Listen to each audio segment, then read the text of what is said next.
Hi, I'm Cameron Metrojean, and today I want to talk to y'all about the movie Zootopia. Now, I'll be honest with y'all, Zootopia is one of my favorite Disney films of all time, but if you had told me that in the theater whenever I first saw it, I might not have believed you. I kind of went on something of a journey with this movie, and I kind of want to take y'all on that today.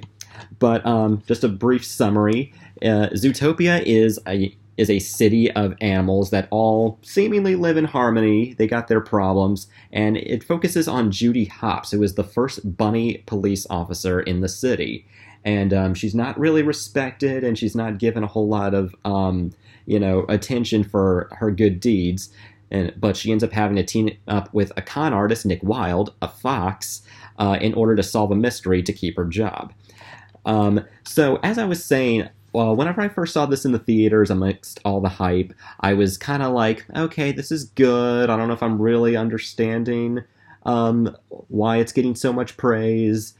Came around to it more in the second half, and I was like, it's an okay flick. But on my way home, and just the more I thought about it later that night, I was like, there is a lot to appreciate in this film. And not just with the message, but with the craftsmanship and the characters.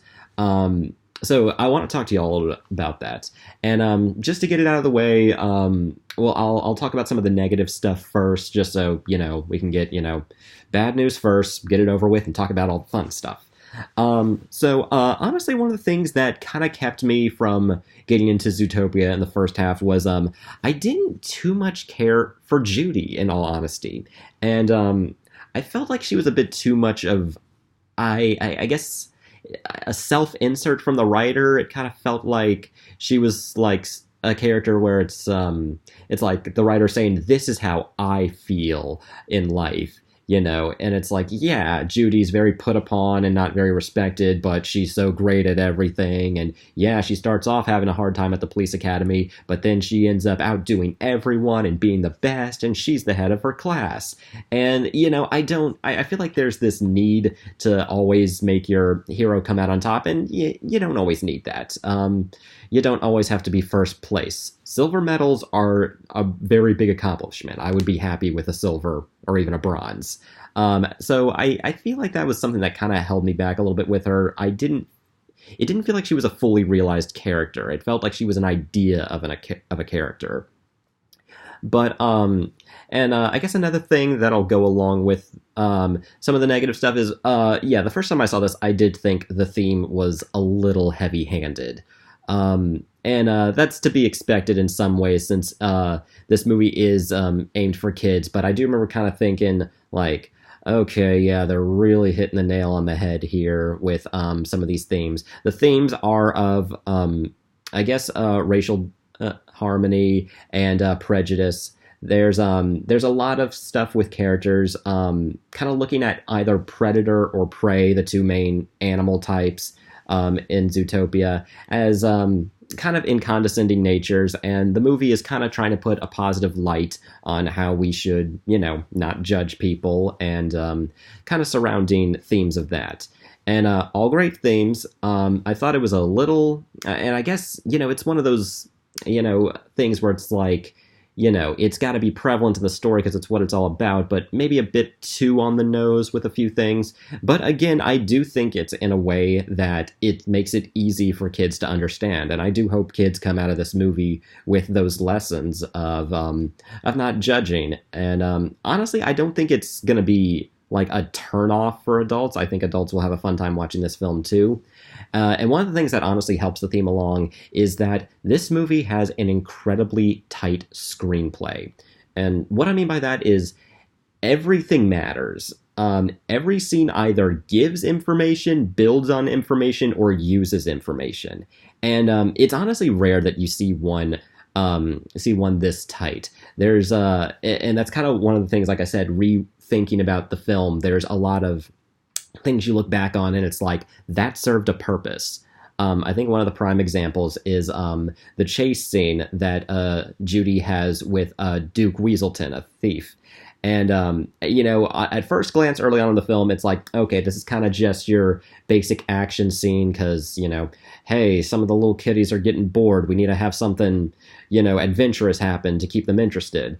But honestly, first of all, even if it did serve that purpose, it does it well. It's a very fun chase scene with some nice visuals and some funny moments. But honestly, you look back in the film later and you realize that scene not only served one purpose, but two purposes. One, it was introducing Duke and the Night Howlers, which end up being huge plot points later in the film. And two, and Judy ends up rescuing a mob boss's daughter, which ends up saving her life later in the film, having that connection. So that's a very prime example of stuff that just like using all the scenes, making sure everything counts, a few Chekhov guns here and there. So yeah, very tight screenplay. And I think another part that I love looking back on is early on, it shows Judy has some fox repellent spray when she first sees Nick. And we later find out that Nick said he saw that on her the very first time. He says, like, don't think I didn't notice that the first time. And suddenly that gives a whole new meaning to their conversation earlier on in the film. She's telling him, you're a real articulate guy. And he's like, well, it's not often I find someone and not so patronizing. And that suddenly takes on a whole different meaning because you now know that he saw the fox spray. He's thinking in his mind, oh my gosh, this bunny is so full of it. She's not meaning any of this. I see right here she's judging me.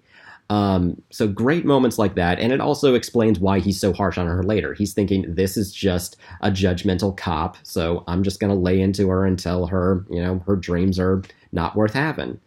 So great moments like that in the screenplay. I'm actually very surprised this did not get an Oscar nomination for Best Screenplay, like other animated movies have. And honestly, all that stuff to say about Nick brings up another huge praise of mine. Nick is a fantastic character. He honestly may be one of my favorite Disney characters now. Yeah, you. But I do think he's a very complex and layered character, and those layers kind of get peeled back as the film goes. And honestly, that's one big praise. Regardless of how I feel about Judy, Nick and Judy's chemistry is one of the best things in this film. It is fantastic, and it is so well paced. Like, of course, they're going to start off not liking each other, but she feels like she needs him because he's her only lead. He doesn't want to do it at all, but she is able to, kind of not coerce, bribe, blackmail him into helping her. And it makes sense. That's the only thing keeping them together for a while. And it's not until Nick doesn't start to come around to her until she saves his life the first time, and he's kind of along for the ride now. And then he doesn't stand up for her until she saves his life a second time, and he's actually putting himself on the line for her. And it's at this moment we get the backstory with him that is, it's just, it's so heartbreaking, as simple as it is, and I love it for that reason.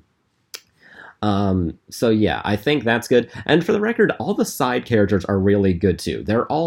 It's a very colorful cast, and I think what's good is they all feel fully realized. I love Chief Bogo, who's kind of difficult at first, but later he acknowledges Judy's accomplishments, and it shows that he's not one note, that he can change. Same with the put upon Bellwether. She's a funny character here and there too, and you get some of her motivations and why she feels the way she does throughout the film.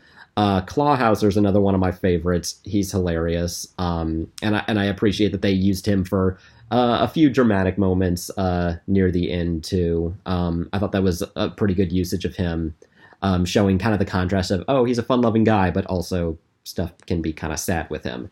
And then probably my favorite out of the lot, Judy's her childhood bully, Gideon Gray.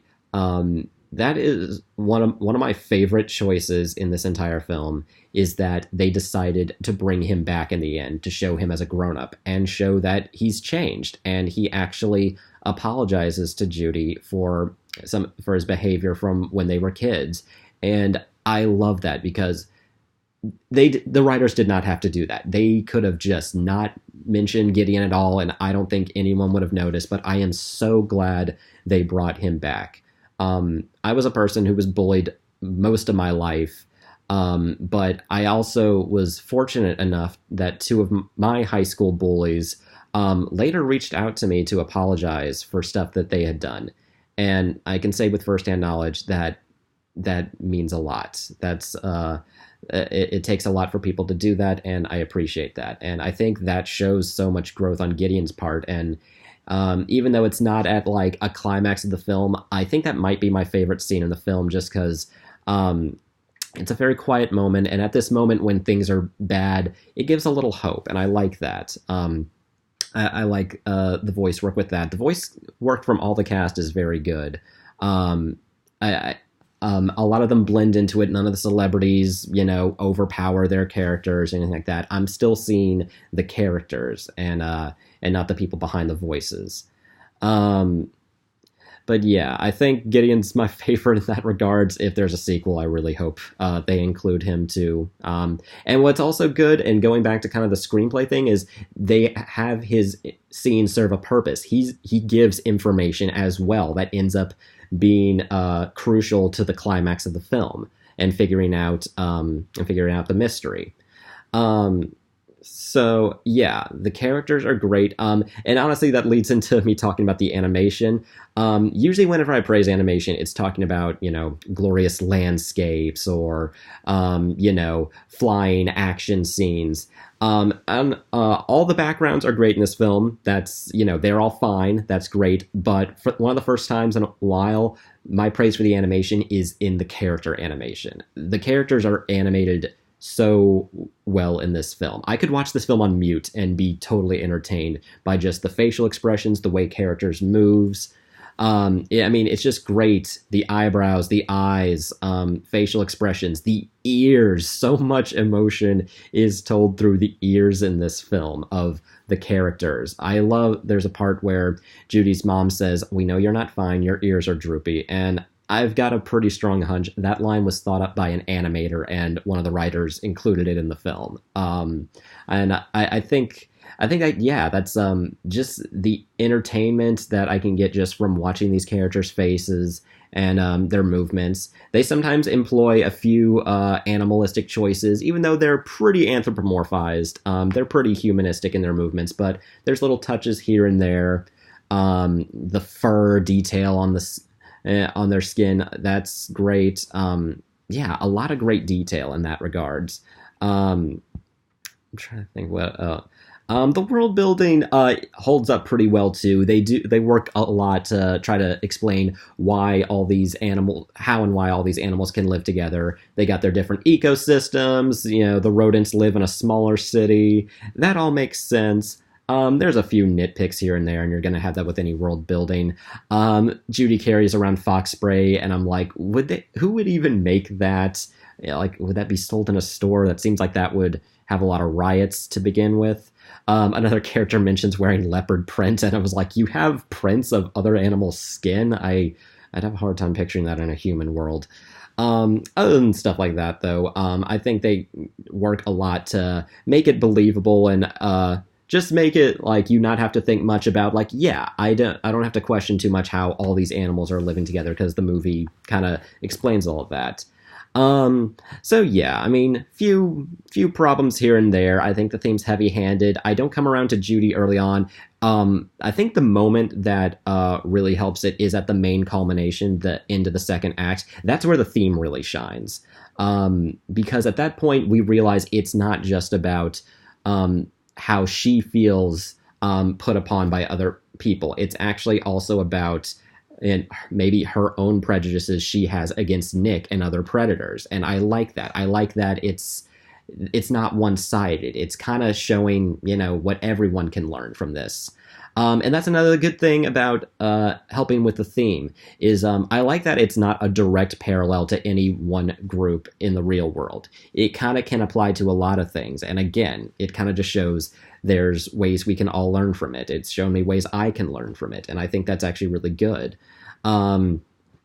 And that is the moment where I kind of came around to Judy. I know there's an alternate scene that I think should have been included because it really would have helped. I think it would have helped early on the scene where she's talking to her parents, and it's just another scene where it's like, oh, she feels put upon by her parents, and they don't take her seriously. The alternate scene shows her kind of being vulnerable, and she's trying to hide the fact that she's not feeling too positive about moving to Zootopia, and it kind of just shows her lying in bed sad, and I wish they had kept that scene in, because I think...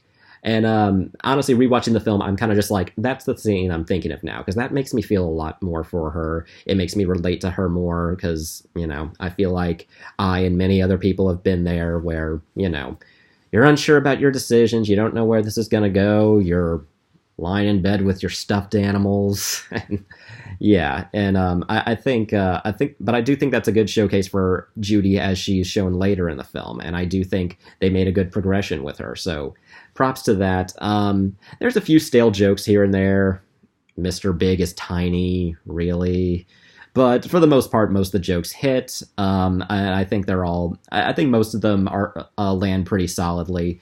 If I can be honest, I'm not a huge fan of the theme song, Try Everything, and I'm usually all for basic self-empowerment. Love Kelly Clarkson's Stronger. I love Katy Perry's Roar. Honestly, it may just be the tune. I don't find the beat all that catchy to it.